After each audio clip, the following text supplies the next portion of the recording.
В платежной дисциплине жителей Урус-Мартановского района наблюдается положительная динамика, говорят коммунальщики. Большая разъяснительная работа и рейды по должникам дали ощутимые результаты. В последний месяц население исправно платит за электричество, газ и воду. Совсем иначе обстоят дела с коммерческими объектами. 516 киловатт, киловатт-часов. В черном списке Чеченэнерго оказались 10 торговых объектов, подлежащих отключению от электричества. Однако 8 из них согласились оплатить задолженность в течение этого дня. Сумма долга некоторых предпринимателей превышает 250 тысяч рублей. Во исполнение поручения главы Чеченской Республики Рамзана Ахмадовича Кадырова в связи с тяжелой ситуацией по оплате коммунальных услуг АО «Чеченэнерго» по согласованию с главой Урус-Мартановского района проводится мониторинг коммерческих объектов, которые являются должниками за оплату по электрической энергии. В данное время мы произвели отключение коммерческого объекта, который имеет такую большую задолженность по оплате. Это 1, 2, 3 месяца.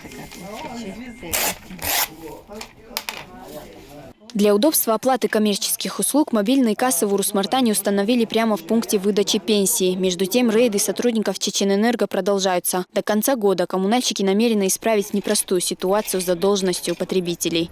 Тинатин Музашвили, Расул Арцухаев, Дани Хавхаров. Новости.